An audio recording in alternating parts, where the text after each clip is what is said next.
நன்றி நன்றி நன்றி நன்றி நன்றி நன்றி ராஜா, உன்னதமானவரை, உயர்மறையில் இருக்கிறவரே, சர்வ வல்லவரே, நல்லவரே, எபினேசரே, எல்லோருடைய எல்லாம் செய்ய வல்லவரே, நாமம் உயர்த்தப்படுவதாக உயர்த்தப்படுவதாக உயர்த்தப்பட குற்றங்களை, குறைகளை, தப்புகள், பிழைகளை நாம் மன்னித்து நாளுடைய சபைக்கு எங்களை அழைத்து கொண்டு வந்த எங்கள் அன்பு தெய்வத்துக்கு நன்றி. எங்களை முழுவதுமாய் தாழ்த்தி கொடுக்கிற ஆவியானவர் ஆரம்பத்தோடு இங்கே முடிவு பண்ணி நீங்கள் நடத்தி கொடுங்க. இந்த வார்த்தைக்காக நன்றி. இந்த வார்த்தை எங்களுடையது இல்லை ஆண்டவரே, உங்களுடைய வார்த்தை உங்கள் ஆவியில நிரப்பித்தான் நாங்கள் இதை பேசினப்பா. எங்களை நிரப்பி நடத்தின இயேசுவின் வல்ல நாமத்தில் வேண்டி ஜெபிக்கிறேன் ஜீவன் உள்ள நல்ல தகப்பனே. ஆமென் ஆமென் ஆமென். Thank you Lord. 2 ராஜாக்கள்ல 7வது அதிகாரம். நேற்று ஒரு காரியம், நான் ஜெபீனோட அல்மாரியெல்லாம் நான் செக் பண்ணேன். என்னென்ன துணி இருக்கு திறந்தீங்கன்னா, அங்கிட்டு ஜோவேலுக்கு ஒரு காபட் இருக்குது, இங்கிட்டு ஜெபீனுக்கு ஒரு காபட் இருக்கு. அந்த ஜெரமியா துணி சொல்லி நாங்கள் ஒரு காபட்டில் நாங்கள் மடித்து வச்சுருவோம்.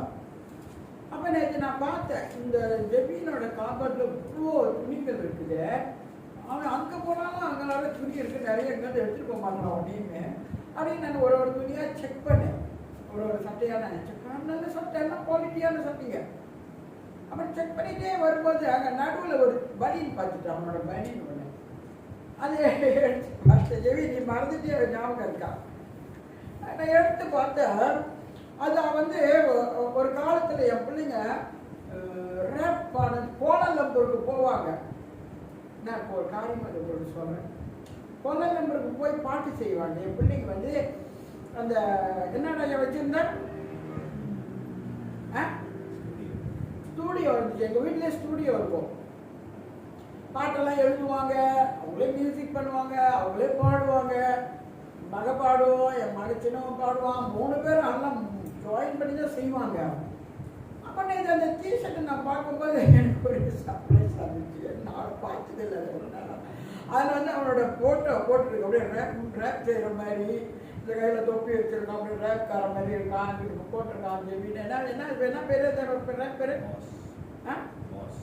பாஸ். தண்டையில் பாஸ் போடுது. ஆனால் இன்னொன்று பேர் போட்டுருந்துச்சேன். அது என்ன எக்ஸல் எக்ஸல் எக்ஸல் எக்ஸல் பின்னால் என்னது? எக்ட்ரோசிட்டி. எக்ஸல் எக்ட்ரோசிட்டி. அப்படி ஒரு பேர் வச்சு அவங்க பாட்டெல்லாம் நல்லா பாடுவாங்க. கிறிஸ்தவ மட்டும் எழுதுவாங்க. சில நேரம் நமக்கு மலேசியாவோட சினிமாவில் கூட ஜெபீன் பாட்டெல்லாம் படிக்கிறான். பாட்டு ரேடியோவில் கூட வந்திருக்கு. அவன் மலேசியாவில் என்னடா அவனை போட்டிருக்காங்க? Artist, Malaysia artist. அப்படிலாம் உலகத்தில் பிள்ளைங்க நிறைய காரியங்கள்லாம் செஞ்சாங்க. ஏன்னா நாங்கள் சொல்லலை, பிள்ளைங்க எல்லாம் கற்றுக்கிட்டு வரட்டும். உலகத்தை கற்றுக்கணும்ல. உலகத்தை நம்ம படிக்கலைன்னா தேவனுடைய ராஜ்யம் நம்மளுக்கு எப்படி தெரியும்? அதை எப்படி நம்ம நேசிக்க முடியும்? உலகத்தை நீ என்னென்ன கற்றுக்குவாங்க. அப்புறம் நான் கரெக்டாக கொண்டாந்துருக்காங்க. நானும் அப்படி விசுவாசமாக இருப்பேன். ஆனால் அந்த டிஷர்ட்டை பார்த்துட்டு எனக்கு ரொம்ப சர்ப்ரைஸாக ஃபோட்டோ பிடிச்சி அனுப்பிவிட்டேன். ஜெவலுக்கு அனுப்பிவிட்டேன், ஜெரோமிக்கு அனுப்பிவிட்டேன். அப்போ ஜெவீன் பார்த்துட்டு என்னம்மா இதெல்லாம் உலகத்தில் காரியமாயாமா, இதெல்லாம் என்னம்மா இருக்குது அப்படின்னு அவன் சொன்னபோது எனக்கு ரொம்ப சந்தோஷமாக இருந்துச்சு. பார்த்தீங்களா, நான் அன்னைக்கு அதை தடை பண்ணியிருந்தேனால போகாதீங்கடா, அதை போகாதீங்கடா, கோல் நம்பருக்கு போகாதீங்கடா, பாட்டு எடுக்க போகாதீங்கடா. வீட்டில் ஒரு ஸ்டூடியோ வச்சுருக்காங்க. ஸ்டூடியோவில் படிச்சுட்டே தான் இருப்பான் ஜெவீன். எப்போ பார்த்தாலும் பாட்டு சொந்தமாக எழுதுவான், ரேப் பண்ணுவான், அப்படி பாடுவான். ஆனால் பாருங்க, இன்னைக்கு அவன் சொல்கிறாமா, என்ன தெரியுமா அதெல்லாம் போட்டிருக்கீங்க, அதெல்லாம் உலகம்மா, உலக காரியமா அப்படின்னு சொன்னான். அப்போ பாருங்க, ஆண்டவர் இந்த உலகத்தில் ஓடி ஓடி ஓடி கடைசியில் அது என்ன நடந்துச்சுன்னா, அது சலிச்சிருச்சு. ஐயோ வேண்டாம், இது நிமித்தம் நம்ம ரொம்ப பாடு. உலகத்தில் போகிறோம், நம்ம போகும்போது நல்ல ஜோக்காக இருக்கும், ஸ்லோவாக போகும். ஆனால் ஒரு நாள் அது ஒரு முடிவு வரும் பாரு, ஆபத்தாக இருக்கும். கர்த்தர் அந்த காரியத்தை ஜெபீனுக்கு அதை நான் வெளிப்படுத்தினேன். சொல்லும்போது நான் சந்தோஷப்பட்டேன். நான் நினச்சி அதை பார்த்த சந்தோஷப்படுவான்னு நினைச்சேன். இல்லை, ஏம்மா இதெல்லாம் உலகமா, இதெல்லாம் வேணாமா அப்படின்னு அப்படி எடுத்து சொன்னா பாருங்க, மனசு அப்படி குளிர்ந்துச்சு. சோத்திரம். தொடர்ந்து சத்தியத்துக்கு போவோம். ஜெரிக் படி ஒன்று ஐயா, இன்னைக்கு 2 ராஜாக்கள்ல நான் அந்த சத்தியத்தை நான் நெக்ஸ்ட் தடவை நான் பேசுகிறேன். நான் சொன்னதை இன்னைக்கு இந்த சத்தியத்தை கற்றுக் கொடுத்தேன். ஓகே. அப்பொழுது எலிசா கர்த்தருடைய வார்த்தையை கேளுங்கள், நாளை இந்நேரத்தில் சமாரியாவின் வாசலிலே ஒரு மரக்கால் கோதுமை மா 1 சேக்கலுக்கும் மரக்கால் வார்கோதுமை ஒரு சேக்கலுக்கும் விற்கப்படும் என்று கர்த்தர் சொல்கிறார் என்றான். அப்பொழுது ராஜாவுக்கு கைலாக கொடுக்கிற பிரதானி ஒருவன் தேவனுடைய மனுஷனுக்கு பிரதியுத்தரமாக, இதோ கர்த்தர் வானத்திலே மதுகுகளை உண்டாக்கினாலும் இப்படி நடக்குமா என்றான். அதற்கு அவன், உன்னுடைய கண்களினாலே அதை காண்பாய், ஆனாலும் அதிலே சாப்பிட மாட்டாய் என்றான். குஷ்டரோகிகளான 4 பேர் ஒளிமுக வாசலில் இருந்தார்கள். அவர்கள் ஒருவரை ஒருவர் நோக்கி, நாம் இங்கே இருந்து சாக வேண்டியது என்ன? இங்க இந்த ஜனங்களுக்கு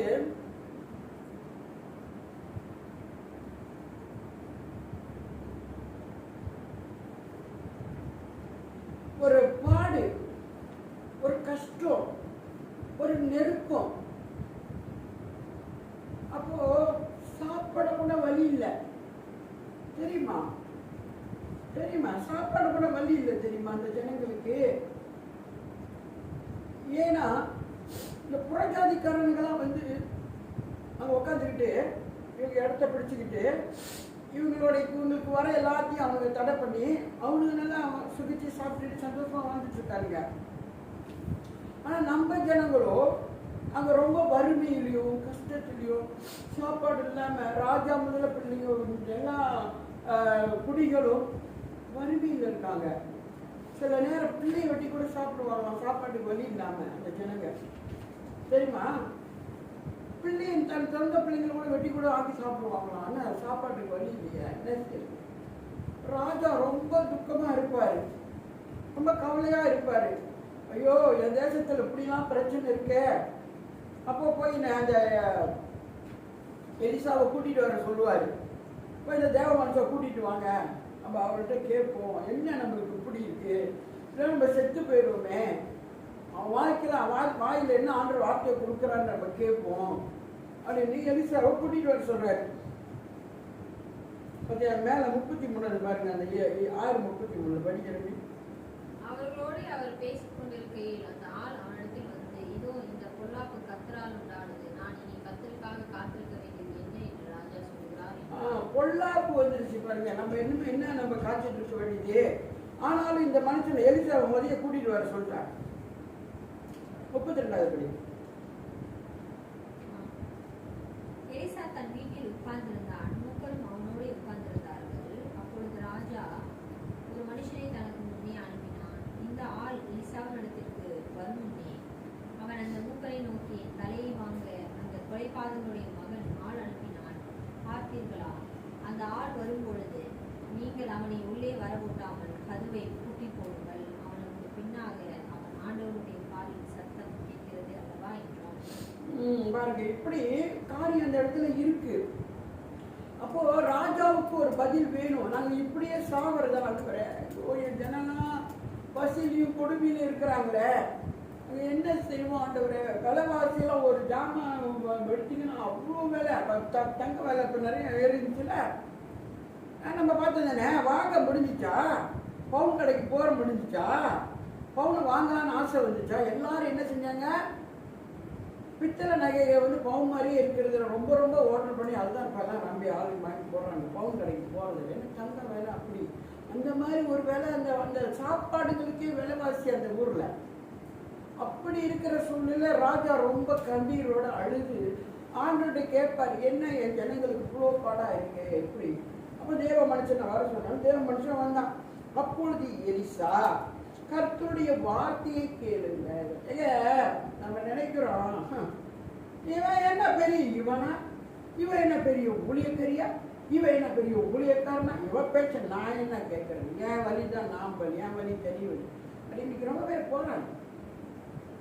கர்த்தருடைய வார்த்தைக்கு செவி கொடுக்க மறுத்து அவங்க சுய விருப்பத்துக்கு போயிட்டு இருக்கிறாங்க. ஆனா இந்த ஒரு பாருங்க வந்து உண்மையான தேவனுடைய மனுஷன், அதாவது எலியாவை காட்டிலும் எலிசாவுக்கு டபுள் போர்ஷனான அபிஷேகம் வல்லமை. எலியாவுக்கு 7னா இவனுக்கு 7 14 தானே. 14 அபிஷேகம் பெற்ற இந்த எலிசாவோட வார்த்தைகளை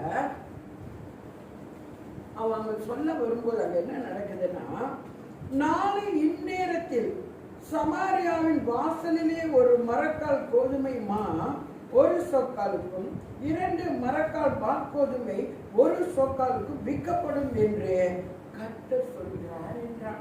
இன்னைக்கு நாங்கள் இப்போ காடியில் வரும்போது கூட பிள்ளைங்க பேசிக்கிட்டாங்க, அம்மா உங்களுக்கு தெரியுமா நகைவாளை குறைஞ்சிருச்சுன்னு சொல்லுது ஜெரோமி. ஆமாம், நான் கூட கேள்விப்பட்டேன். இப்போ 700 வெள்ளிக்கு வரப்போதாமே ஒரு ஆள் பேசிக்கிட்டேன். நானும் சொன்னேன், ஏன்னா பவுன் விற்கிற விலைக்கு இப்போ யாருமே பவுன் கடைக்கு போகிறதில்ல. யாரோ ஒரு இடத்துக்கு ஏதாச்சும் ஒரு காசு கிடச்சிச்சுன்னா லக்கா கொஞ்சம் ஏதாச்சும் எங்கேயாவது காசு வந்தா போவாங்க அந்த பவுன் கடைக்கு. மற்றவங்க நம்மளை போல ஏழை ஜனங்கள்லாம் போகிறது இல்லைங்க. நம்மளை போல தாழ்வு உள்ளவங்கெல்லாம் கடம்பூரில் போக முடியாது, ஏன்னா அவ்வளோ தான் வீட்டுக்கு போகணும். ஆனால் இப்போ விலை குறைஞ்சிருச்சுன்னு அதை சொல்லிட்டு பாருங்க. அதே போல தான் இங்கே ஒரு காரியம். ஒரு காலத்தில் சாப்பாடு விலையெல்லாம் விலை வாசி ஏற்றி விட்டுட்டானுங்க. எல்லாம் அவனுங்க எடுத்துட்டு போய் தின்னுக்கிட்டு உட்காந்துட்டு இருக்கிறானுங்க. இவங்களா பஞ்சத்திலையும் பசியில் இப்படி இருக்கும்போது அந்த தீர்க்கதரிசி வந்து வார்த்தையை சொல்றாருங்க. எங்க தீர்க்கதரிசி ஒரு வார்த்தை சொன்னா நம்ம கேட்கணுமா இல்லையா? அவர் எவ்வளவு காரியங்கள் அற்புத அடையாளங்களை செஞ்சுக்கிட்டு இருக்கிறாரு அந்த ஊர்ல. எலிசா சொன்னதுதான். எலிசா வந்து அந்த அரண்மனையில் அவங்க என்ன பேசுறாங்களோ இவர் இங்க இருந்து கண்டு தெரிஞ்சுக்குவாரு. அன்று அப்படியே வெளிப்பாடு அவர் கொடுப்பார். வெளிப்பாடுகள் தீர்க்க தரிசனம் அலட்சியம் பண்ணாதீங்கன்னு சொல்லிட்டாரு. அப்போ அந்த தீர்க்க தரிசனம் அவன் அறிஞ்சு கொள்வான். அந்த காரியம் என்ன நடக்குதுன்னு சொல்லி அவன் அறிஞ்சு கொள்வான். அதான் ஒருத்தர் சொல்லுவான், நான் இப்போ பேசுறது நம்ம செய்யலாம் எப்படி அவனுக்கு தெரியுது? அவன் கரெக்டாக போயிடுறது. இங்கேருந்து யாரோ ஒரு ஆள் பேரெல்லாம் சொல்லிட்டு இருக்கீங்க. இல்லை ஒரு வேலைக்காரன் இல்லை ராஜா, நீங்கள் அறைக்குள்ள என்ன பேசுறாங்களோ அவனுக்கு தெரியும் அப்படின்னு சொல்லுவாங்க. அப்படியாப்பட்ட ஒரு வல்லமையான ஒரு தீர்க்க தரிசி சொல்கிற காரியத்தை பாருங்க. கீழே என்ன நடக்குதுன்னா, நாளை இந்நேரத்தில் சமாரியாவின் வாசலிலே 1 மரக்கால் கோதுமை மா 1 சொக்காலுக்கும் 2 மரக்கால் வாட்கோதுமை 1 சொக்காலுக்கும் விற்கப்படும் என்று கர்த்தர் சொல்லுகிறார் என்றான். அவன் வந்து நான் சொல்றேன்னு சொல்லலையே, என்னோட விருப்பம் இது, நான் சொல்றேன் நாளைக்கு இப்படி நடக்கும் அப்படி அவன் சொல்ல. கர்த்தர் சொல்ற நாளைக்கு பாருங்க. ஏன்னா விற்கிற விலைவாசிக்கும் இருக்கிற சூழ்நிலைக்கும் அது எண்ணி பார்க்க முடியல அவங்களுக்கு. அப்படிப்பட்ட காரியம் நடக்கும். மக்கள் என்ன சொல்றாங்க? அப்பொழுது ராஜாவுக்கு கைலாவு கொடுக்கிற பிரதானி ஒருவன் தேவனுடைய மனுஷனுக்கு பிரதி உத்தரமாக, இதோ கர்த்தர் வானத்திலே மதகுகளை உண்டாக்கினாலும் இப்படி நடக்குமா என்றான். அதற்கு அவன், உன்னுடைய கண்களில் அதை காண்பாய், ஆனாலும் அதிலே நீ சாப்பிட மாட்டாய் என்று சொன்னாருங்க. தீர்க்கதரிசி சொன்னா அது சொன்னதுதாங்க. அப்போ அவன் சொல்றான், என்ன ராஜா இவர் இப்படின்னு சொல்லிட்டு இருக்கிறாரு, வானத்து மதுகளே திறக்கப்பட்டாலும் இப்படி நடக்குமா அப்படின்னு நம்ம சந்தேகமா கேட்கிறான். தேவனுடைய வார்த்தை தேவனுடைய மனுஷனுக்கு விரோதம். தேவனுடைய மனுஷனுடைய வாயில தேவனுடைய வார்த்தையை வைத்தனாலதான் அவர் சொல்றாரு. அதை நீ மிஞ்சிக்கிட்டு அவங்கள்ட்ட பேசின பிறகு அவன் சொல்றான், நாளைக்கு இது நடக்கும், கண்டிப்பா நடக்கும், ஆனா நீ பார்க்க மாட்டேன் சொன்னாரா? தீர்க்கதரிசியை பாருங்க. கீழே வைக்கல படிச்சோமோ. குஷ்டரோகிகளான 4 பேர் ஒளிமுக வாசலில் இருந்தார்கள். அவர்கள் ஒருவரை ஒருவர், நாம் இங்கே இருந்து சாக வேண்டியது என்ன? பட்டணத்திற்கு போவோம் என்றாலும் பட்டணத்தில் பஞ்சம் உண்டாயிருக்கிறதுனால் அங்கே சாவோம். நாம் இங்கே இருந்தாலும் சாவோம். ஆகையால் இப்பொழுது சீரியருடைய இராணுவத்திற்கு போவோம் பாருங்கள்.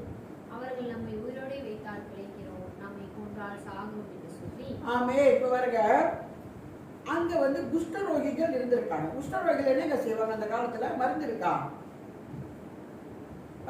குஷ்டரோகம்? நீங்க அவங்கெல்லாம் தனியா கொண்டு விட்டுருவாங்க. குஷ்டரோகிக்காரங்கெல்லாம் தனியா ஒரு அறையில் கொண்டு விட்டுருவாங்க. நேற்று கூட ஒரு சாட்சி கேட்டேன். மோகன் சி லாசர் சொல்றாரு, எனக்கு குஷ்டரோகம் தான் சிறு வயசுல, குஷ்டரோகத்துல தான் சாவ போறது மாதிரி இந்த டாக்டர்லாம் கை விட்டுட்டாங்க. குஷ்டரோகத்துக்கு மருந்தே கிடையாது. அவர் சாவ போற நிலையில இருந்தாரா.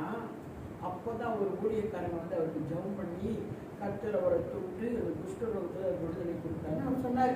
ஆனா இந்த குஷ்டரோகிகள் வந்து 4 பேர் வந்து ஒளிமுக வாசலில் இருந்தார்கள். அவங்க கொண்டு போய் ஒரு தனிப்பட்ட ஒரு இடத்துல போட்டுருவாங்க. குஷ்டரோகிகள் ஜனத்தோட வச்சுக்க மாட்டாங்க. அப்போ அவர்கள் ஒருவரை ஒருவர் நோக்கி, நாம் இங்கே இருந்து சாக வேண்டியது, சாப்பாடு இல்லை, ஒன்றும் இல்லை, நம்ம நாளுக்கு நாள் பசிலையும் பட்டினிலையும் வாடிக்கிட்டு இருக்கிறோமே, பட்டணத்திற்குள்ள பிரவேசிப்போம் என்றாலும் பட்டணத்திலையும் பஞ்சம் உண்டாயிருக்கிறதுனா அங்கே சாவோம், நாம் இங்கே இருந்தாலும் சாவோம். ஆகையால் இப்பொழுது சீரியருடைய இராணுவத்திற்கு போவோம் பாருங்கள். அவர்கள் நம்மை உயிரோடு வைத்தால் பிழைப்போம், நம்மை கொன்றால் சாவோம். சீரியருடைய இராணுவம் அந்த சீரியர்கள் தான் சமாரியாவுக்கு எதிர்த்து நின்றுட்டு இருக்காங்க. அங்கெல்லாம் கூடாரம் போட்டுக்கிட்டு இங்கே இருக்கிறதெல்லாம் வச்சு திட்டுக்கிட்டு இந்த ஜனங்களுக்கு பஞ்சத்தை வர வச்சுக்கிட்டு இவனுங்க கும்பலாக அங்கே குடி இருந்துக்கிட்டு இருக்கிறானுங்க. அப்போ இந்த குஷ்டரோகிகள் சொல்கிறாங்க, இங்கே இருந்தாலும் சாக போகிறோம், பட்டணத்துக்கு போனாலும் சாக போகிறோம், சாகிறதே சாகிறோம், பரவாயில்ல வாங்க நம்மளால சீரியருடைய அந்த இராணுவத்துக்குள்ள நம்ம போவோம் அப்படின்னு சொல்லி அந்த இராணுவமாக அங்கே வந்து இருக்கிறாங்க. அவனுங்களுக்குள்ள போய் அங்கே என்ன கிடைச்சா சாப்பிடுவோம், இல்லை அவனுங்களை அடித்து கொண்டு போட்டால் செத்து போயிடுவோம். நம்ம வாழ்ந்து என்ன தான் இருக்குது, நம்மளெல்லாம் ஒதுக்கி போட்டால் சீக்கு வேற பசியில் வாடிக்கிட்டு இருக்கோம், போய் அவங்க இராணுவத்துக்குள்ளே போய் பார்ப்போம் அப்படின்னு சொல்கிறாங்க. கீழப்படி சீரியருடைய இராணுவத்திற்கு போக இருட்டோடு எழுந்திருந்து சீரியருடைய பாளையத்தின் முன்னணியில் வந்தார்கள். அங்கே ஒருவரும் இல்லை.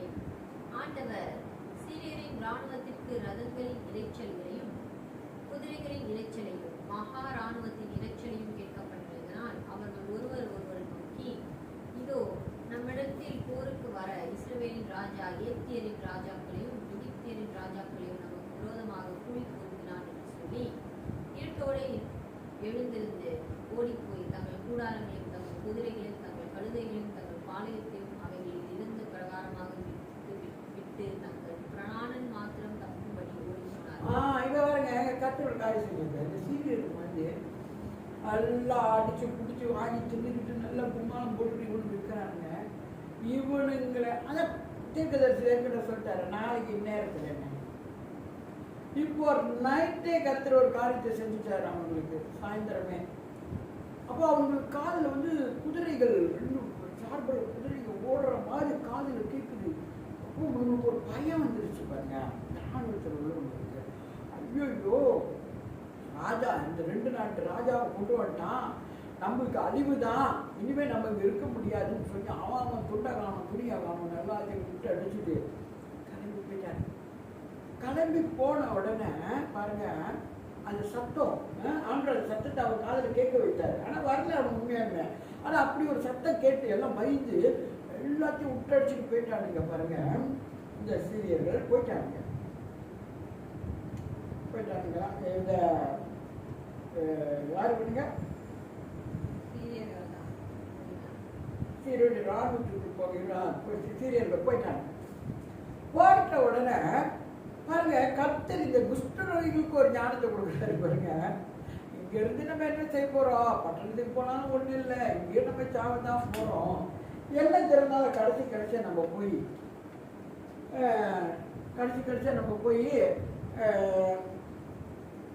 சீரியருடைய இராணுவத்துக்குள்ள போய் என்ன கிடைக்கிறது என்ன கொடுக்குறானுன்னு சாப்பிட்டுட்டு இது வருவோம். இல்லைன்னா சாவு அடிச்சிடானுங்களா நம்ம இவங்க எதிர்த்து நின்றுக்கிட்டு கொண்டு போட்டாலும் பரவாயில்ல அப்படின்னு ஒரு யோசனையை கொடுத்தாரு பாருங்க அந்த குஷ்டரோகிகளுக்கு.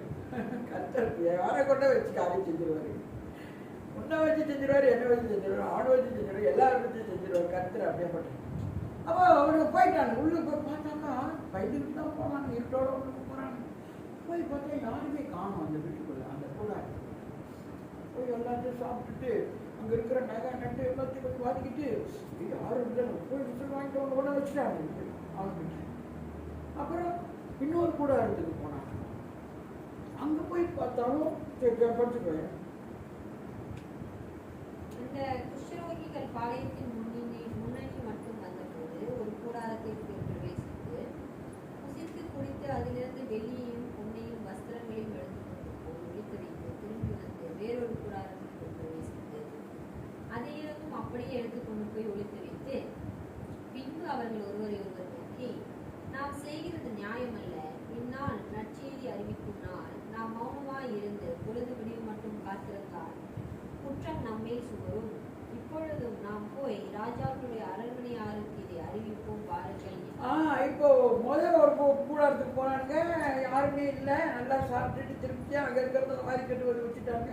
2வது ஒரு கூடாரத்தில் போனாலும் அங்கேயும் யாரும் இல்லை, அங்கும் பேர்லாம் சாப்பிட்டு எல்லாம் வாரிக்கிட்டு போன வச்சுட்டாங்க. ஆனாலும் அவனுக்கு மனசாச்சு பாருங்க இருந்தாலும் கூடாரத்தில் யாருமே இல்லை, நம்ம போய் எடுத்துட்டு வந்து நம்ம சாப்பிட்டு நம்ம வச்சுக்கிட்டு சரியில்லை, இந்த காரியத்தை நம்ம என்ன செய்வோம்? ராஜாவிட்ட போய் சொல்லணும். இல்லைன்னா குற்றம் நம்ம மேலே சுமரும். நாளைக்கு இதை காலா போச்சு, எவன் வந்தால் ஏற்றுப்பான நம்மளை பிடிச்சிட்டானுங்க, கஷ்டம். அதில் ராணுவத்துக்கு ராஜாவுக்கு தான் தெரிஞ்சுட்டா நம்ம இப்படி செஞ்சுட்டோன்னு ராஜா வந்து ஏன் சொல்லலைன்னு சொல்லுவார். அவன் போய் ராஜாட்ட போய் சொல்லணும். போய் அங்கே போய் ராஜா கிட்ட சொல்கிறாங்க, படிச்சுக்குவாங்க. அப்படியே அவர்கள் வந்து பட்டணத்து வாசல் காவலாளனை நோக்கி கூப்பிட்டு, நாங்கள் சீரியரின் பாளையத்திற்கு போய் வந்தோம். அங்கே ஒருவரும் இல்லை, ஒரு மனுஷனுடைய சத்தமும் இல்லை. கட்டியிருக்கிற குதிரைகளும் கட்டியிருக்கிற கழுதைகளும் கூடாரங்களும் இந்த பிரகாரம் இருக்கிறது என்று அவர்கள் சொன்னார்கள். அப்பொழுது அவன் வாசல் காக்கிற மற்றவர்களை கூப்பிட்டான். அவர்கள் உள்ளே போய் ராஜாவின் அரண்மனையாருக்கு அதை அறிவித்தார்கள். அப்பொழுது ராஜா ராத்திரியில் இருந்து தன் ஊழியக்காரனை நோக்கி, சீரியர் நமக்கு செய்கிற காரியத்தை தெரியப்படுத்துகிறேன். நாம் பட்டினியாய் இருக்கிறோம் என்று அவர்கள் அறிவார்கள். ஆகையால் நாம் பட்டணத்திலிருந்து புறப்பட்டு போனால் நம்மை உயிரோடு பிடித்துக் கொண்டு பட்டணத்திற்குள் பிரவேசிக்கலாம் என்று எண்ணி அவர்கள் பாளையத்தை விட்டு புறப்பட்டு வெளியில் ஒழித்துக் கொண்டிருக்கிறார்கள் என்றான். இப்போ வந்து சொல்லிட்டாங்க புஷ்டரோகியா, அங்கே போய் போனோம். அவங்களோட கூடாரத்துக்குள்ள நான் யாருமே இல்லை, கட்டண குதிரை கட்டுற மாதிரி இருக்கு, கட்டண கழுதை கட்டுற மாதிரி இருக்கு, கூடாரத்துக்குள்ள யாரும் இல்லை, எதுவுமே நடுக்கல, அவங்களுக்கு எல்லாம் எங்கே போயிட்டானுங்க அப்படின்னு. நாங்களும் போய் எல்லாம் 2 வீட்டில் போய் நாங்கள் சாப்பிட்டு எல்லாம் எடுத்துகிட்டு வந்துருக்கோம். அப்போ இந்த செய்தியை வேலைக்காரர்கிட்ட சொன்னோன்னே வேலைக்காரங்க போய் நேரம் ராஜா கிட்ட சொல்கிறாங்க. ராஜா கிட்ட சொன்னோன்னா ராஜாவுக்கு ஒரு எண்ணம் தோணுது பாருங்க. ஓ அப்படியா, அவங்க உங்களை வந்து ஒரு சதி பண்ணிட்டானுங்க. ஏன்னா அவங்களாம் ஒளிஞ்சிக்கிட்டு நம்ம சாப்பாடு இல்லாமல் கிடக்குறோம், நம்ம அங்கே போவோன்னு தெரிஞ்சுதான் அவன் என்னமோ சதி பண்ணியிருக்கான். அப்படியா, சரி போய் பாருங்க அப்படின்னு ராஜா சொல்லிட்டார். கேள்வி அவன் ஊழியக்காரர்கள் ஒருவர் பிரதியுத்தரமாக, இங்க மீதியான குதிரைகளின் 5 குதிரைகளை கொண்டு போக உத்தரவு. இதோ இங்கே மீதியான இஸ்ரவேலின் சகல ஏராளத்திலும் மாண்டு போன இஸ்ரவேலின் சகல கூட்டத்திலும் அவைகள் மாத்திரம் நின்றிருக்கிறது. அவைகளை நாம் அனுப்பி பார்ப்போம் என்றான். இப்ப அவங்களோட ராணுவத்துக்கு விரோதமா சண்டை வந்து பண்ணி இவங்களோட குதிரைகள் கூட இப்ப எத்தனை குதிரை இருக்கா? 5 குதிரை தான் இருக்கு போய் உங்களுக்கு. அப்ப அவர் சொல்றாங்க, ஊழியக்காரர்கள் ஒருவன் பிரதியுத்தரமாக, இங்கே மீதியான குதிரைகள் 5 குதிரைகளை கொண்டு போக உத்தரவு கொடுக்குறாங்க. இருக்கிறது 5 குதிரை தான் நம்ம கிட்ட, உத்தரவு கொடுங்க, நாங்க போய் உத்தரவு கொடுங்க. மாண்டு போன இஸ்ரவேலின் சகல கூட்டத்திலும் அவைகள் மாத்திரம் மீந்து இருக்கிறது, அவைகளையும் அனுப்பி பார்ப்போம் என்றான். குதிரைகளை அனுப்பிவிடுங்க, குதிரைகள் போய் எல்லாத்தையும் பார்க்கட்டும், போய் அது என்ன செய்து நம்ம பார்ப்போம் அப்படின்னு. இப்படி 2 ரத குதிரைகளை கொண்டு வந்தார்கள். 2 ரதம் 2 ரத கட்டின குதிரைகளை கொண்டு வந்தாங்களாம். அப்ப ராஜா போய் பாருங்கள் என்று சொல்லி சீரியன் இராணுவத்தை தொடர்ந்து போகும்படி அனுப்பினான். 2 ரத குதிரைகளை வர வச்சு இவனுங்களை போய் பார்க்க சொல்லி பார்த்தாக்கா படிக்கல. அவர்கள் யோர்தான் மட்டும் அவர்களை பின்தொடர்ந்து போனார்கள். சீரியர் தீவிரித்து ஓடுகையில் அவர்கள் எரிந்து போட்ட வஸ்திரங்களாலும் தட்டுமுட்டுகளாலும் வழியெல்லாம் நிறைந்திருந்தது. அனுப்பப்பட்டவர்கள் திரும்பி வந்து ராஜாவுக்கு அதை அறிவித்தார்கள். அப்பொழுது ஜனங்கள் புறப்பட்டு சீரியரின் பாளையத்தை கொள்ளையிட்டார்கள். கர்த்தருடைய வார்த்தையின்படி ஒரு மரக்கால் கோதுமை மா 1 சேக்கலுக்கும் 2 மரக்கால் வாற்கோதுமை 1 சேக்கலுக்கும் விற்கப்பட்டது. ஆமென். பாருங்க, இப்படி போய் தொடர்ந்து பார்க்குறாருங்க. பார்த்தா உண்டா காணும், துணியா காணும், எல்லாம் அடிச்சுக்கிட்டு கொண்டுக்கிட்டு ஓடிக்கிட்டு கீழே போட்டுக்கிட்டு வந்து பயந்துட்டு ஓடிக்கானுங்க பாருங்க. இப்படி 2 நாட்டு ராஜாவோட ராணுவம் வந்து நம்மளை சண்டை போட்டு நம்மளை முறியடிக்க போறானுன்ற பயத்துல ஓடி எல்லாம் ஜாமான் அடிச்சுக்கிட்டு கீழே மேலே ஓடுறதெல்லாம் நம்மளுக்கு பார்த்துட்டாங்க. அவங்களுடைய காரியங்களை ராஜா கிட்ட சொல்றாங்க. ராஜா கிட்ட வந்து திரும்ப அதை சொல்ல வரும்போது பின்தொடர்ந்து போனார்கள். சீரியர்கள் தீவிரித்து ஓடுகையில் அவர்கள் எரிந்து போட்ட வஸ்திரங்களாலும் தட்டு முட்டுகளாலும் வலிகளெல்லாம் நிறைந்திருந்து அனுப்பப்பட்டவர்கள் திரும்பி வந்து ராஜாவுக்கு, அம்மா ராஜா, உண்மைதான் ராஜா, சீரியர்கள் இப்ப இல்லை, எல்லாம் ஓட்டம் பிடிச்சிட்டாங்க பாருங்க, சில நேரத்துலங்க இதெல்லாம் படிக்கும்போது அப்படியே மனசு குளிரும். மனுஷன்னா நம்மளுக்கு என்னங்க செய்ய முடியும்? மாம்சம் தானேங்க மனுஷன். ஏன்னா இவ்வளோ ராணுவத்தை ஒரு சண்டை போட்டு தோல்வியில் இருக்கிறாங்க. சண்டை போட முடியல. அவனுக்கு பெருத்து வேணா ராணுவத்தில் உள்ளவங்க, அவங்களால மீட்க முடியல. ஆனால் தெய்வ மனுஷன் வந்து சொன்னார் பாருங்க ஒரு காரியம். தேவ மனுஷர்கள் சொல்றத நீ இந்த கால் வாங்கிட்டு தட்டி கழிச்சுட்டு போனீங்கன்னா இந்த அழிவுக்கு நீ கடந்து தான் நீ போவ. அப்போ பாருங்க, போயிட்டானுங்க ராஜா கிட்ட வந்து சொன்னோன்னே, ஓ அப்படியா சந்தோஷப்பட்டார் ராஜா. அப்போனா அவங்க இருக்கிற எல்லாத்தையும் அள்ளி கட்டிடுவாங்க. எல்லா சாப்பாடுக்கு எல்லாத்தையும் எடுத்துட்டு வந்துட்டாங்க. அவ்வளோ சாப்பாடுங்க ராணுவத்தானுங்க எல்லாத்தையும் அடக்கி வச்சுக்கிறாங்க. சாப்பாடுகள, நகைய, நட்டை, குதிரைய, கல்லைய, எல்லாம் அவங்களுடைய உடன்படிக்கைகள் எல்லாத்தையும் அவங்களோட சொந்தமான சாமான்கள் எல்லாத்தையும் விட்டுட்டு உயிர் தப்புனா போது கத்தர்வாட வச்சாருங்க. அந்த காரியத்தை கத்தர் செய்தாருங்க. மனுஷன் நம்மளுக்கு எதுவுமே செய்ய முடியாது. ஆபத்து காலங்களில் நல்லா கை விட்டுருவாங்க. கர்த்தர் கை விட மாட்டாருங்க. அவர் தாங்க நம்ம நம்பணும். பற்றி எப்படி ஒரு யுத்தம் செய்தார் அவங்களுக்காக. ரெண்டு நாட்டு ராணுவம் வந்து நம்ம அடிக்க வரானுங்கன்னு பயந்து அந்த சத்தம் கேட்டு ஓட அந்த சத்தத்தை கேட்க வைத்தார். பார்த்தீங்களா, அவனுக்கு வரல. ஆனால் அந்த சத்தத்தை கேட்டோன்னு பயம் நடுக்கம் பிடிச்சி சத்தங்கள் ஓடினானுங்களா. ஓடனோடனே அப்புறம் போய் அதெல்லாம் எடுத்துட்டு வந்து எப்படி தேவ மனுஷன் சொன்னாரோ அதே போல ஒரு மரக்கால் கோதுமைமா ஒரு சொற்காலுக்கும் 2 மரக்கால் வார்கோதுமை ஒரு சொற்காலுக்கும் விற்கப்பட்டதே. அப்படியே நடந்தது. அவன் சொன்னது போலயே சாப்பாடே இல்லாம பஞ்சத்துல 4 நாள் இன்னைக்கு சாவுமா நாளைக்கு சாவுமான்னு வாழ்ற மக்களுக்கு இல்லகுவா கத்துறதெல்லாம் கொண்டு வந்து கொடுத்தாருங்க தேவ மனுஷன் சொன்னது போல. 17வது படி. ராஜா தனக்கு கையிலாக கொடுக்கிற அந்த பிரதானியை ஒளிமுக வாசலில் விசாரிப்பாய் இருக்க கட்டளையிட்டான். ஒளிமுக வாசலில் ஜனங்கள் அவனை நெருக்கி மிதித்தனால் ராஜா தேவனுடைய மனுஷனிடத்தில் வந்தபோது சொல்லியிருந்தபடியே அவன் செத்து போனான். ஆமென். Thank you Lord. சொன்னால என்ன ராஜா இந்த ஆள் இப்படி இருக்கு சொல்றாரு. வானத்தின் பதில்களே திறந்தாலும் இப்படி ஒரு காரியம் நடக்குமா? நம்மளே திறந்து சாப்பாடு இல்லாமல் கொஞ்சத்துக்கு கூட இல்லாம பிள்ளைய வெட்டி தின்னுட்டு உட்காந்து கிடக்குறோம். ரொம்ப நாளைக்கு இந்த வேலைக்கு இப்போ விற்கும்ன்றாரு. என்ன சொல்றாரு? ஒரு மரக்கால் கோதுமை ஒரு சொற்காலுக்கு 2 மரக்கால் வார்கோதுமை ஒரு சொற்காலுக்கு விற்கப்படும் சொல்றதுதான் பைத்தியமா? நம்மளே இவ்வளவு பஞ்சத்துல தத்தி தவிச்சுக்கிட்டு கிடக்குறோம். இந்த ஆள் இப்படி சொல்றாரு அப்படின்னு ராஜாவுக்கு கையிலாக கொடுக்கிறவன் அந்த தீர்க்கதரிசியுடைய வார்த்தைக்கு சந்தேகமா அப்படி கேள்வி போட்டான் பாருங்க. எல்லாரும் போறாங்க சந்தோஷமா போய் எடுத்துட்டு வர்ற. ஆனா இவனையோ எல்லாம் விதிச்சு நொறுக்கி சாகடிச்சு ஒண்ணு இல்லாம அவர் மனுஷன் தான் செத்து போயிருக்கான். நான் சொன்னார்ல நாளைக்கு இது நடக்கும், நீ பார்க்க மாட்டேன். கர்த்தருடைய வார்த்தை நடந்துச்சாரையா? நாளைக்கு இது நடக்கும், நீ பார்க்க மாட்டேன். அப்போ பாப்பா ஆமா எல்லாம் போடுறத பார்த்தான் தானே, பார்த்தான். ஆனா செத்துட்டானே, சாப்பிட மாட்டானே, சாப்பிட முடியாது. அதே போல நடந்துச்சு. அப்போ அவன் செத்து போனான். 2 மரக்கால் வார்கோதுமை ஒரு சேக்கலுக்கும் 1 மரக்கால் கோதுமையுமா ஒரு சேக்கலுக்கும் நாளையும் நேரத்திலே சமாரியாவின் ஒளிமுக வாசலை விற்கும் என்று தேவனுடைய மனுஷன் ராஜாவுடைய சொன்னதின்படியே நடந்தது. அதற்கு அந்த பிரதானி தேவனுடைய மனுஷனுக்கு பிரதியுத்தரமாக, இதோ கர்த்தர் வானத்திலே மதில்களை உண்டாக்கினாலும் இந்த வார்த்தையின்படி நடக்குமா என்று சொல்ல, இவன் இதோ உன்னுடைய கண்களினாலே அதை காண்பார், ஆனாலும் அதிலே சாப்பிட மாட்டார் என்றானே.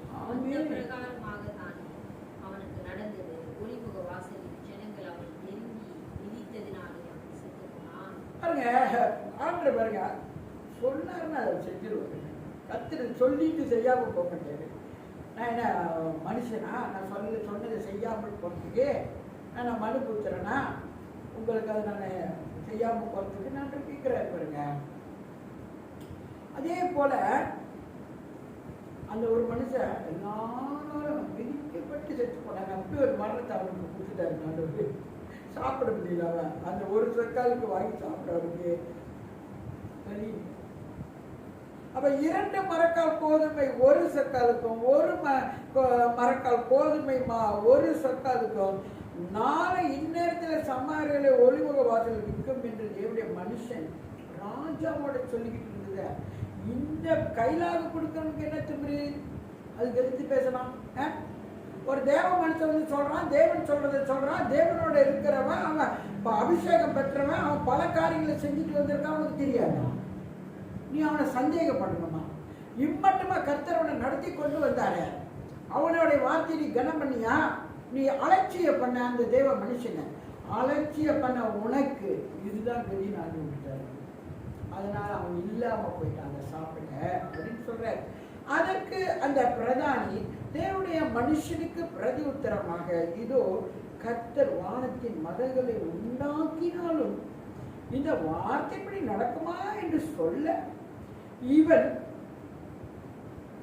இதோ உன்னுடைய கண்களினாலே அதை காண்பாய், ஆனாலும் அதிலே சாப்பிட மாட்டாய் என்றானே. நீ பார்ப்படா, அது நடக்கும். நான் சொன்னது தானே கர்த்தர் சொல்ற வார்த்தை. ஆனா நீ அதை பார்க்க மாட்ட, நீ அதை சாப்பிட மாட்டேன்ல. அதே அந்த பிரகாரமாகத்தானே அவனுக்கு நடந்தது. ஒளிமுக வாசலிலே ஜனங்கள் அவனை நெருக்கி மிதித்ததினால் அவன் செத்து போனான். எவ்வளவு பேர் ஓடுறாங்க, மல்லு கட்டிக்கிட்டு ஜனமெல்லாம் கும்பலா ஓடுதுங்க. எல்லாம் நல்லபடியா போய் பார்த்து எல்லாம் சொந்த எடுத்தது. ஆனா இவன் போனவனா இவங்க எல்லாம் சேர்ந்து மிதிச்சு துவச்சு போட்டாங்க. அதாங்க நம்ம ஆண்டவர் பிள்ளைங்க, தேவ பிள்ளைங்களா இருக்கிறோம். நம்ம சில நேரம் ஊழியக்காரர்கள் நம்மளுக்கு வருவாங்க, சில நேரம் ஊழியக்காரங்கள் நம்மளுக்கு பேசுவாங்க. நடக்க போறது அவங்களுக்கு கற்று சொல்லுவாரு. அவங்க சும்மா வந்து நீ ஊழியத்துக்கு வரல, அவங்க ஊழியத்துக்கு வருவா நம்ம எங்கெங்கெல்லாம் இருந்துருவோம். அவங்கள சந்திச்சு பேசிதான் கொண்டாந்துருக்கா. ஊழியெல்லாம் வர எல்லாருமா ஊழியம் செஞ்சுக்கிட்டு இருக்கலாம், பைப்பில் தூக்கிட்டு வேலை வசதி எல்லாமே போச்சுக்கிட்டு கிடக்குறாங்க. இல்லை, அதெல்லாம் செய்ய மாட்டேன், முடியாது, எல்லாராலும் முடியாது. இதெல்லாம் கர்த்தரால் நியமிக்கப்பட்டு தெரிந்து கொண்டு வர்றாரு பாருங்க, அவர்கிட்ட கர்த்தர் பேசுவாருங்க. அப்படி இந்த எலிசாவை கர்த்தர் எப்படி தெரிந்து கொண்டார் தெரியுமா? எலியாவுக்கு அப்புறம் எலியாவுக்கு அவர் அபிஷேகம் பண்ணாரு. அவன் தோட்டத்தில் வேலை செஞ்சுட்டுனா அவனும் பாவம், ஒரு ஏழ்மையா அம்மா அப்பா வந்து தோட்டத்தில் வேலை வச்சுட்டு பாவம் எளிமையாக தான் இருந்தால் மனநிலையா ரொம்ப சின்னவா ரொம்ப அப்படி வாழ்ந்துக்கிட்டு போய் எலியா அவனை கூப்பிடுறேன், வாய் அப்படின்னாரு. இதோ வரேன், நான் வரேன், போய் எல்லாத்துக்கும் சொல்லிட்டு வரேன், சீக்கிரமா வான்னு சொல்லிட்டு அதேபடி வந்தான். அவன் வந்தது நிமித்தமா எலியா கூடயே சுற்றிக்கிட்டு எலிசா. அப்போ அந்த அபிஷேகத்தை அவர் கேட்கும், எனக்கு உங்களை போல எனக்கு ரெட்டிப்பான அபிஷேகம் வேணும் அப்படி கேட்டு வாங்க. பேசானாலும் இல்லை எலிசா. அப்போ அவர் சொல்லுவா, நீ என்னோட உனக்கு வர முடிஞ்சா வந்துக்கிட்டே இரு, நான் ஒரு நாள் அதை நான் பார்க்குறேன் அப்படின்னு போயிட்டே இருப்பார். ஒரு நாள் அவர் எடுத்துக்கொள்ளப்படும் போது எலியா அழுவார், ஐயோ எனக்கு ஒன்றும் கொடுக்காம போயிட்டீங்களே, நான் ரெட்டிப்பான அபிஷேகத்தை கேட்டேனே, ஆண்டவரே எனக்கு கொடுங்க கொடுங்க கொடுங்க. அவரோட சுவால் இந்த மாதிரி தூக்கி போட்டாரு. போட்டது நிமித்தம் அவன் அந்த சால்வை எந்த சால்வை அதை எடுத்து என்ன செஞ்சுவான், நின்றுக்கிட்டு தண்ணியில கட்டிப்பான் பாருங்க, தண்ணியில அந்த சால்வைய தண்ணி ரெண்டா பிரிஞ்சிருவாங்க. ரெண்டா பிரிஞ்சோன்னு அங்க இருக்கிற தீர்க்க தரிசனம் பார்த்துட்டு இருக்காங்க நடக்கிறது. ஐயோ உங்களுக்கு அந்த அபிஷேகம் கிடைச்சிருச்சு, அவர் உங்களுக்கு அபிஷேகத்தை அந்த சோழ நிமித்தமாக உங்களுக்கு கொடுத்துட்டாரு பாருங்க. நீங்கள் அடிச்சோட தண்ணி ரெண்டாக போயிடுச்சு, உங்களுக்கு டபுள் போர்ஷனோட அபிஷேகம். இப்படி இன்னும் அந்த மனுஷங்க இவ்வளோப்பா அலட்சியம் பண்ணாமல் சொன்ன மாதிரியே நடந்துருச்சுங்க. கருத்தில் அந்த மனுஷன் பார்க்கல, அது சாப்பிட முடியும். யாருக்கு? ராஜாவுக்கு கைலாக கொடுக்குறோம். அதனாலங்க நம்ம தேவ பிள்ளைங்க என்ன சொன்னாலும் ஆண்டவர் சொல்கிற வார்த்தை தான் அவங்க சொல்லுவாங்க. அவங்க நம்ம கீழ்ப்படியும், கேட்டுட்டு பெற்றுக்கொண்டு நம்ம கீழ்ப்படுமா கற்று நம்மளை பொறுப்பாட்டு உயர்த்துவது. கேட்டுட்டு அலட்சியப்படுத்தணும் இந்த மாதிரி உட்காந்து பாருங்க. அப்படி கற்று நல்லவருங்க, அவர் ரொம்ப ரொம்ப ரொம்ப நல்லதை நம்ம செய்ய அவர் ஆசைப்படுவார். நம்ம தான் அதெல்லாம் வேண்டாம், இது வேண்டாம், அவன் என்ன சொல்றது, இவன் என்ன சொல்றது, நீ என்ன சொல்றது, நான் என்ன கேட்குறது போனாக்கா ஆனால் நம்ம கீழ்ப்படியணுங்க. அது ஆண்டோட வட்டத்தில் தான் சொல்கிறார், நீ கீழ்ப்படி, உன்னை நான் உயர்த்துவேன், உன்னை வாழாக்குவாட தனியாக்குவேன், நீ கீழே மட்டும் மேலாக தான் ஆகுவேன், என் வார்த்தைப்படி நீ நடந்தினா அப்படின்னு ஆண்டோட ஆசீர்வதிக்கிறவங்க. அவர் நாமம் மகிழ்ச்சிப்பட்டு சோதரவரை நன்றி செலுத்துகிறேன். உன்னதமானவரை, உயர்மறையில் இருக்கிறவரே, சர்வ வல்லவரை, நல்லவரை, இந்த நாளில் இந்த 2 ராஜாக்கள் 7வது அதிகாரத்தில் நீங்க எங்களுக்கு ஒரு காரியத்தை கற்றுக் கொடுத்திருக்கிறீர் இயேசுவே. இனிமே இந்த ஆண்டுல எங்களுக்கு ஒரு பெரிய ஆசீர்வாதத்தை நீ வைத்திருக்கிறீர். எவ்வளோ கஷ்டம், எவ்வளோ பாடுகள், எவ்வளோ நிந்தைகளை நாங்கள் கடந்து வந்திருக்கிறோம் ராஜா. எந்த சூழ்நிலையும் நாங்கள் உங்களை தான் நம்பிக்கிட்டு இருக்கிறோம். நம்பத்தக்கவர்களுக்கு கர்த்தர் நன்மையை செய்யாமல் இருக்கிறா. இனி எங்க வாழ்க்கையில கர்த்தர் பெரிய காரியங்களை நீ செய்ய போகிறீர். நமக்கு எல்லாவற்றிலும் நாங்கள் கீழ்ப்படிந்து ஐயா நாங்கள் செயல்பட கர்த்தர் கிருபை செய்யவா. உங்க கருத்தில் எங்களை தாழ்த்தி ஒப்பு கொடுக்கிறோம். ஆவியானவரை இனி எங்க வாழ்க்கையில நாங்கள் நன்மையை காண செய்வோம். இது குறித்த இந்த வாக்கின் பிரகாரமாகவே எல்லாமே இலகுவாகும். இன்னைக்கு நாங்கள் கேள்விப்பட்டோம், தங்கம் பயங்கரமான விலைகளை விற்றாங்க இந்த சமாரியர்கள். ஐயா அந்த ஜனங்களுக்கு விரோதமா அவங்க அந்த காரியத்தை ஏற்றி ஜனங்களை சாப்பிட விடாமல் ஆக்கணும் போல. முன்னாள் அந்த தங்க விலை குறைஞ்சிருச்சு நான் காலையிலே கேள்விப்பட்டேன். அதே போல இந்த நாளில் இந்த வார்த்தையை போலவே எங்களை நீங்கப்பா எல்லா காரியத்திலும் ஐயா எங்களை ஆசீர்வதித்து எங்களை உயர்த்தி ஐயா உன்னை சாட்சியா எங்களை நிலைநிறுத்தும். இயேசு கிறிஸ்துவின் வல்லமையான நாமத்தில் எங்களை தாழ்த்தி உங்களை உயர்த்தி வேண்டி ஜெபிக்கிறோம். ஜீவனுள்ள நல்ல தகப்பனே. ஆமென், ஆமென், ஆமென். இன்னைக்கு நம்மளுக்கு ஞான ஸ்நானம் ஒலிக்கம்னேன் இன்னைக்கு ஐயா